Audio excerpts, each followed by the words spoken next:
Үй бүлөлүк зордук зомбулук бул адамга карата анын жакындары, мисалы, жолдошу же жубайы, бир туугандары, ата-энеси тарабынан көрсөтүлгөн зомбулук. Үй бүлөлүк зордук зомбулуктун 4 түрү бар: физикалык, психологиялык, экономикалык жана сексуалдык. Эң билинген жана белгилүү түрү бул физикалык зордук зомбулук. Ошол эле учурда психологиялык басмырлоо, акча каражаттан кесүү же жыныстык катнашууга зордоо дагы үй бүлөлүк зордук зомбулукка кирет. Маанилүүсү, зомбулукта ага дуушар болгон адам эмес, аны көрсөткөн адам гана күнөөлүү экенин эсибизге тутуу зарыл. Бул көрүнүш менен күрөшүүгө жалпы коом биргиликте аракет кылууга милдеттүү. Азыркы күндө Кыргызстандын ар кандай областтарында үй бүлөлүк зордук зомбулуктун алдын алуу жана андан зыян тарткан адамдарга жардам берүү боюнча иштер жүргүзүлүүдө. Эгерде сиз үй бүлөлүк зордук зомбулукка кабылып жатсаңыз, телефонуңуздун камерасына QR кодду окутуп, сизге жардам берүүчү борборлор боюнча толук маалымат алыңыз. Же төмөнкү номерлерге чалсаңыз болот.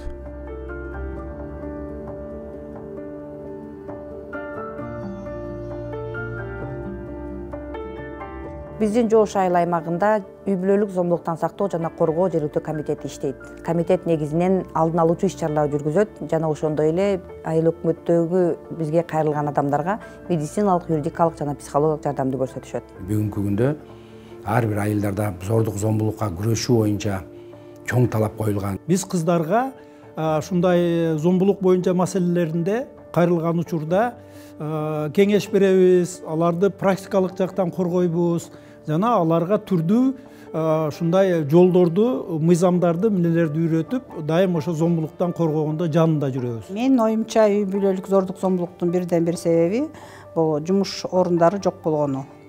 Ошондуктан биздин айыл аймагыбызда басым кылганы бул жаңы иш орундарды менен камсыз кылуу башкы максатыбызга кирет.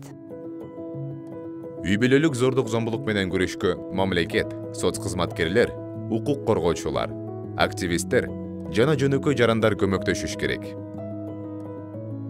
Келгиле Кыргызстан аталары биригип кыздарыбызды колдойлу, кыздарыбызды коргойлу. Күчтүү депутат айым, зомбулуксуз коом.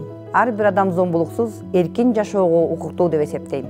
Баарыңыздарды чакырып кетем, зордук зомбулукка каршы бирге күрөшөлү. Өз салымыңызды кошуңуз. Үй бүлөлүк зордук зомбулук тууралуу кабарлаңыз.